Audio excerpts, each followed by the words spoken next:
Video शुरू करने से पहले चैनल को लाजमी सब्सक्राइब करें। रोही ने सोनी को रंगे हाथों पकड़ लिया जब वो मोटरसाइकिल वाले लड़के को पैसे दे रही थी, और यही सोनी इस सारे खेल की असल चाल चलने वाली निकली। जी हाँ नाजरीन, आखिरकार रोही के सामने सच आ ही गया। स्पर्श, मेरा हाथ छोड़ो। छोड़ दूंगा, लेकिन उससे पहले तुम्हें सच सुनना होगा। और सच ये है कि मैंने शीतल को जहर नहीं दिया। हाँ, ये सच है कि मैंने शीतल के केस में नहार को फंसाने की कोशिश की।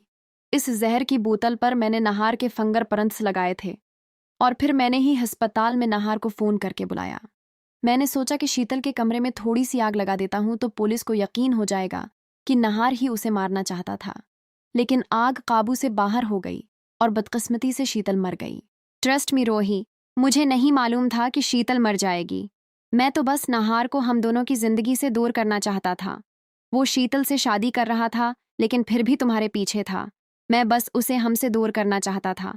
यकीन करो, मैंने कत्ल नहीं किया। बस स्पर्श, और कितना झूठ बोलोगे? एक के बाद एक झूठ बोल रहे हो और खुद अपने झूठ के जाल में फंस रहे हो। मैं खुद उस वार्ड बवाए के घर गई थी। मैंने उस पेशेंट को देखा था और मैं जानती हूं कि शीतल जिंदा है। क्या शीतल जिंदा है? स्पर्श, ज्यादा बनने की कोशिश मत करो। तुम्हें सब कुछ मालूम है, इसीलिए तुम वार्ड बवाए के घर गए थे और उसे पैसे भी दिए थे। नहीं रोही, तुम्हें गलत फहमी हुई है। इस रात मैंने वार्ड बवाए की यूनिफॉर्म जरूर ली थी, लेकिन जब केस हाई प्रोफाइल बन गया तो वो वार्ड बवाए मुझे ब्लैकमेल करने लगा कि वो पुलिस को मेरा नाम बता देगा। इसीलिए उसे चुप कराने के लिए मैंने उसे पैसे दिए। मुझे नहीं मालूम वो पेशेंट कहाँ है, और न ही मुझे मालूम था कि शीतल जिंदा है। स्पर्श, तुम्हें क्या लगता है? तुम कुछ भी कहोगे और मैं यकीन कर लूंगी। हो सकता है तुम खुद को बचाने के लिए ये सब कहानियां बना रहे हो। मैं तुम्हें कैसे यकीन दिलाऊं रोही? खुद सोचो, शीतल को मारकर मुझे क्या मिलता? हमारी शादी होने वाली थी।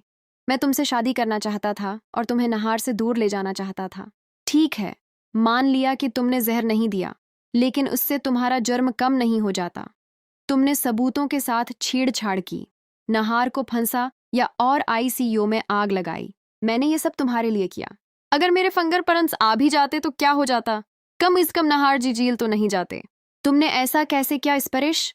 वो एक अच्छे बेटे, अच्छे भाई, जिम्मेदार बाप और नेक इंसान हैं। उन्होंने हमेशा हमारी मदद की। तुम्हारे हादसे के बाद तुम्हारी जान बचाई।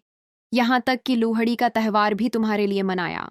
मुझे लगता था तुम अच्छे इंसान हो, लेकिन अब तुम नहार जी के बराबर भी नहीं हो। सूर्य स्पर्श, अब हमारे दरमियान कोई रिश्ता नहीं है। आज से हम दोनों अजनबी हैं। अगर तुम वाकई एक मौके चाहते हो तो मेरे साथ चलो और पुलिस को सब सच बताओ। मैं वादा करती हूँ, मैं तुम्हें जेल नहीं जाने दूंगी, क्योंकि मुझे मालूम है कि शीतल जिंदा है। मैं उसे ढूंढ कर लाऊंगी। इंस्पेक्टर, ये सच है कि इस रात मैंने ही नहार को अस्पताल बुलाया था। जहर की बोतल पर फिंगरप्रिंट्स भी मैंने लगाए और आईसीयू में आग भी मैंने लगाई। तुमने शीतल को मारा है? नहीं, मैंने कत्ल नहीं किया, आग लगाई थी।